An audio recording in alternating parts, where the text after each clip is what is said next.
Hi, Pekka. Welcome to the Illuminate podcast, The Cast. We're so excited to have you here, and we really appreciate your time today. So, with that being said, I'll just jump right into our first question for you today, Pekka. How has your post secondary experience influenced your current position and career trajectory? Okay, well, for starters, I'm retired now, but I did spend 31 years as a police officer in the city of Toronto. My post-secondary education, there were elements of it that really allowed me to excel within my career. But by and large, a lot of my post-secondary education wasn't a big factor with my career. You probably don't want to hear that, but and I'll explain why. Policing, really important elements of the job are very much taught to you while you're working on the job. Now, the one place where my post secondary education or my post secondary experience did help me was when I was in grade 12. I was trying to figure out what I wanted to do with myself after school. And we had a really good guidance counselor. And the guidance counselor brought me and sat me down, and we discussed some of the different options I could have for work after I finished high school. And we quickly realized that some of the jobs I wanted to do, I wasn't going to be able to do just simply because I couldn't afford to go to university or college. It was just a financial thing with my family. So we focused in on two different vocations, I guess, one being the military and the other one being the police. And I did work in both of those sectors. If I wouldn't have had that meeting and had that interaction with the guidance counselor, obviously, who knows where I would have ended up going or doing. But so that was a very positive thing to have happen. And it was really crucial in me getting into both of those career choices.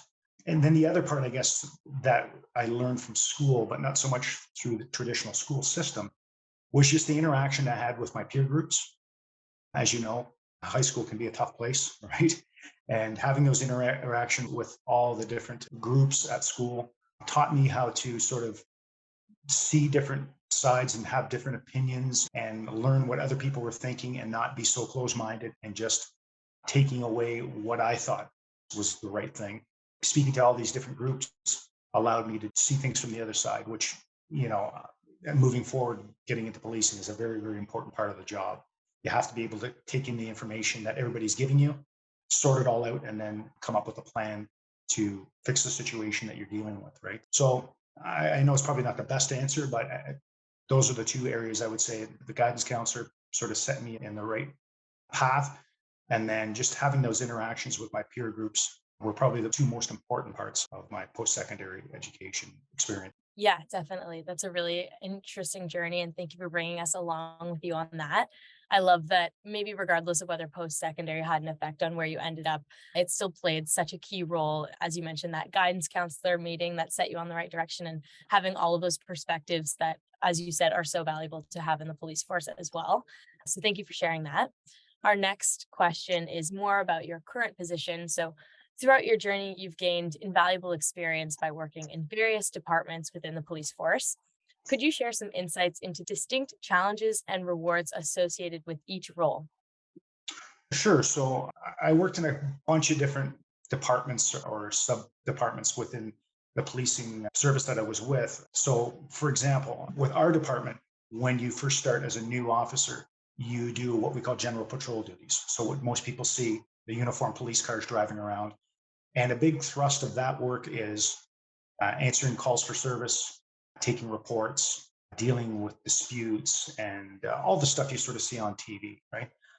And so the challenges with that job were dealing with obviously people's problems. It's an emotional roller coaster for you because you're unfortunately seeing people at their worst a lot of times, or they're not so much at their worst, but they're in the worst part of their day, or they're in the worst part of what's happened. You know, something financial's happened to them. They've lost their vehicle, or they're having financial issues, and then there's a dispute because of that. And your job is to basically come in there and moderate and deal with the situation and try to help the people basically move on to the next part of their day, right? The challenges with that part of the job are quite difficult because it's emotionally taxing on you. You're just dealing with other people's problems day in, day out, over and over and over and over. But the rewards of that, obviously, are that oftentimes it would happen to me, you know, weeks later and sometimes years later. We would deal with so many people in a day you see these people and then you sort of tend to forget about them, not because they're not important. It's just, it just becomes another face. And oftentimes, weeks, months, sometimes years later, a person that I'd helped or I'd been to their house, they come over and they approach you and they'd say, "Oh, I don't know if you remember me or not, but you're at our house. We had this problem and you were so professional and you were so understanding and empathetic to what was happening with me." And so, it's a very rewarding thing to have a small little moment of somebody's time and then know that you had some sort of huge impact with them, right? Yeah. So that was a big part of the uniform part of the job. And also getting to know all the people in your neighborhood, some of the shop owners and people that you see every day. And they just learn to know that they can rely on you to be there. And you form friendships and sometimes partnerships with the different stakeholders in the communities. And some of those people to this day, I still know and I still interact with. And so it's very rewarding that way. With other parts of the job, for example, working in a detective capacity, the challenges with that part of the job are that I found everything is very time consuming. When you work in uniform, you get a call for service, you show up, you listen, you take the information in, you develop a plan, and typically it means you take a report or, in some cases you arrest somebody or whatever the case may be. So the turnaround of time is very quick. When you get into detective type situations and big investigations, they're very labor intensive and they're drawn out over time. Depending on the size of the investigation, it could be several weeks or several months or several years. So that was a big challenge, trying to get your head around the fact of you have way more time now and you can get so much more involved. And the detail is just so much more than it is when you're working uniform. And then depending on what you're doing, if you're in plain clothes, for example, or in an undercover capacity, the hardest thing I had to get used to was you go from being very readily identifiable as a police officer to now your appearance, you don't look like a police officer at all. And having to explain yourself all the time, oh, I'm a police officer, and then identify yourself all the time, which as soon as you show up, typically in uniform, everybody knows who you are. So that takes a while to get used to. And then, yeah, I mean, the different things when you try to arrest somebody, for example, when you're not in a uniform, obviously things change very much dynamically. Everything changes because people don't understand what's happening. So that can be a big challenge. And then I would say the reward side of working on these big investigations obviously have big results. When you're, again, in uniform, everything's almost just like assembly line style work. You come in, you do a piece, and it's done. In these big investigations, even though it takes a lot of time, the rewards or the result of your investigation is huge. And a lot of times when you're in uniform, you often wonder what happened to a case because you come in, you do part of it, it goes to the detectives, and then you have no idea whatever happens with it. When you're in a detective capacity, you get to see the investigation right from start all the way through the court process. So it's very much different, right? And so that was very rewarding because, again, you really get to see all of the work that you did. So Yeah. Yeah, definitely. It's really interesting to see sort of both sides, as you mentioned, maybe like the emotional roller coaster that it might be to see the negative effects, but then to have that overweighed by the positive effects that you're having on the community. And additionally, the complexity of going undercover and in an investigative role, there's a lot of heavy materials that you're dealing with. At the end of the day, it's really important that you're motivated and passionate about what you do. So that's amazing. And thank you for sharing your insight on that. So for the next few questions, I'm going to pass it off to Cece, and you can go ahead and take the mic, Cece. In your opinion, what essential skills or qualities are necessary for individuals seeking to join the police force, particularly those open to the possibility of working in different departments? So there's a couple of key things that are very important with policing, as far as I'm concerned, is English, for example, having a good knowledge of not so much speaking English, but being able to write English is very important. All of our reports are done in English. We keep a duty book or a memo book, and those are your notes. And those notes are can be required at a later date for court purposes, to be used to refresh your memory in court. So obviously you're writing all day. You're writing in your book, your memo book or your duty book. Then you're transposing that information onto reports. on a computer. So you're writing again, just now you're typing. All your different thoughts obviously have to be transposed onto those reports. It's a big part of it. And with your language skills and whatever language you speak, clear communication skills are really important because you're dealing with people's situations and people's problems that they're having. And so you have to be able to communicate or understand what they're telling you. And then you basically have to be able to communicate to them what it is that you're going to do or what you're able to do. So those are always big, big things that you always have to have good knowledge of. So communication skills, I would say, are very, very important. Again, English skills, problem solving skills, being able to critically think in a situation are very, very important. I mean, the job is very much all about people. So if you're dealing with people day in and day out, understanding different people's personalities and how people react to different things, that's obviously a big part of what you're doing. And then I would probably say critical thinking. I would say those are the two or three biggest things I can think of that are really, really important because they are a part of everything that you do in a day, right? So, Being a police officer is really a people's job. Thank you. And the next question I have for you here is your passion for motorcycles has not only driven you to excel in your field, but also allowed you to train other officers in high speed pursuits at the driver training unit. How has finding a passion relevant to your work field contributed to your professional growth? that's a good question. There's an old saying that says, if you find passion in a job, you'll never work another day in your life, right? And so being passionate about what it is that you do is very important because you're there for how many hours a day, right? And there's nothing worse than dragging your heels going into work every day. So having a passion is very important, I think. It just helps you with everything. When you're passionate about something, you want to get very good at it. And so you either practice a lot, whether it's in athletics or really anything that you do, and you want to get better at it all the time. So for me, I was a fairly good driver and a fairly good motorcycle rider. But when I started teaching it, I wanted to be the best at what it was. And not so much just the the driving side of it, but also the teaching side of it. Because there's a lot of people who are very, very good at driving or riding a motorcycle, but they're not so good at the teaching component of it.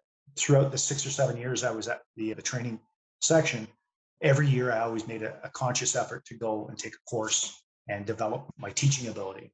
Because teaching driving is very different than academics. It's a very practical skill.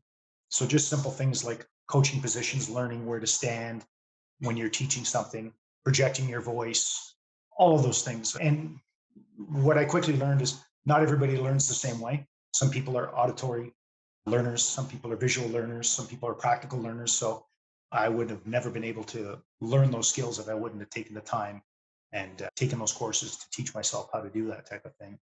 And again, it all comes down to passion. If you don't have a passion for what it is that you do, then it's a very, very long and boring, 20 or 30 or 40 or however many years you choose to do your job, right? So, yeah. Thank you for sharing how your passion drove you to become an expert in your field and how the passion was the driving force behind your learning. Can you discuss how the fluidity of being assigned to different departments within the police force has contributed to your performance and skill sets as an officer? Well, I truly believe that any course that you take, any type of higher learning that you set yourself on a path, I think you can learn something from just about anybody. If you're open-minded enough to listen to what they have to say, take in what they're telling you and try to apply it. And I think it has a huge impact. As I was saying earlier, working in a uniform capacity has its own set of problems and challenges and rewards. The detective, or we call it plainclothes or undercover side of the job, has a very different thing. You don't notice it at the time, but towards the end of your career, definitely the last couple of years that I was working, you look back at all the different places that you worked, all the little things that you picked up from all the people that had a lot to give you. And it just makes your job very, very easy because you don't struggle with things. You feel very, very comfortable. You do a call for service. And if you're working with somebody who has less experience than you watch them struggle a little bit. And so having more experience and taking away different concepts that you've been taught or you've learned, that just makes the job very, very easy. You're able to sit down, be a good active listener. You're able to go through all your catalog of all the information that you have in your head and that you've learned over the years and pick out the pieces that you need and apply them to the problem that's in front of you. As a younger officer, you don't realize that, but towards the end of your career, you realize how much you've learned and the knowledge that you've picked up. And hopefully, you're able to pass some of that information on to other people and continue to keep learning. And even now that I'm retired, I still try to keep active with different things. As far as motorcycles go, I'm doing some work now for the movies. I've done some movie work, doing some motorcycle riding. Again, I don't think anything of it. And then when you get to a movie set and people see you ride and they're like, they're blown away. They can't believe what they're seeing. That's when you sort of sit back and you look back at all the things you've learned and go, wow, I guess I did learn a little bit from all of the things that I've done, right? So, yeah. And just on a side note, because I think it's applicable, I actually got a really, really nice text last week from a young officer that I trained probably 15 years ago. He came onto our course as a brand new motorcycle rider, never ridden before.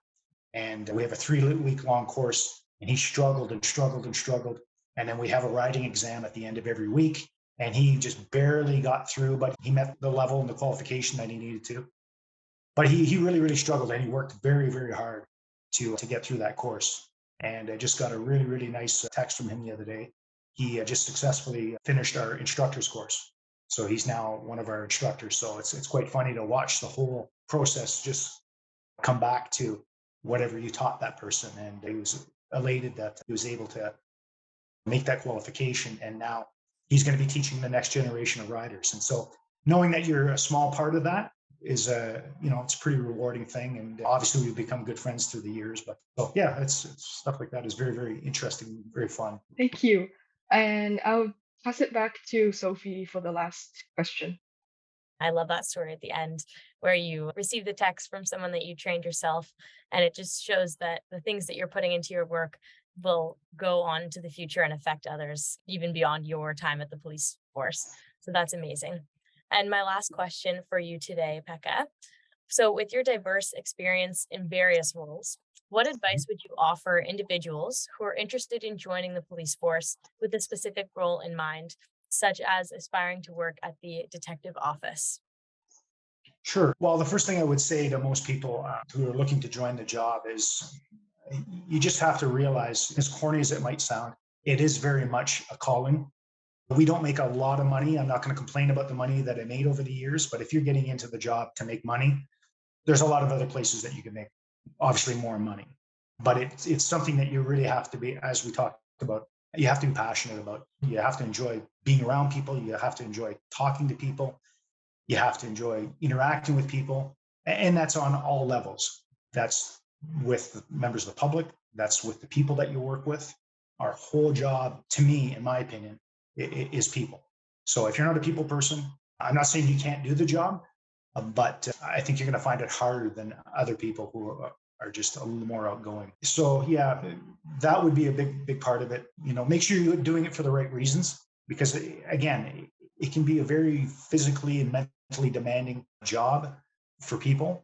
My big concern always was I didn't want to leave the job bitter. I always wanted to have a really good positive attitude when it came to people and the job, because unfortunately, like I say, being put into some of the situations that you're dealing with can have a very negative impact on you. And so I just always wanted to have a very positive attitude with the people and the job. So again, I would say that make sure you're doing it for the right reasons. You're not doing it just because you want a good, steady job or steady income. Do it because you really, really want to help people and just enjoy the people that you spend time with and interact with. And those are really probably the big key points, I would say. Believe it or not, it's a very fun, it's a very rewarding job in a lot of ways. And it's a very unique job. There's not many other jobs that I think that you can go in and have so many different experiences and meet so many different people from so many different walks of life. So yeah, that would be probably my key things I would say. And just enjoy it, because again, I did 31 years and it feels like, not like yesterday, but it certainly didn't feel like 31 years. It felt probably like 10 years. And, all of a sudden you're retiring and you're moving on to the next chapter of your life. So And that probably applies with any type of work. Every once in a while, you just need to take a quick pause and take a look around and really take a good look at what it is that you're doing and realize the impact that you're having with people, right? So, Yeah.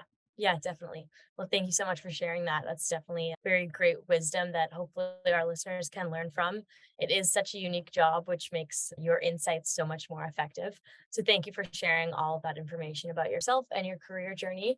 That concludes all of our questions that we have for you today, Pekka. So, we just want to thank you so much for your time, and we really appreciate having you as a guest on our podcast. thank you.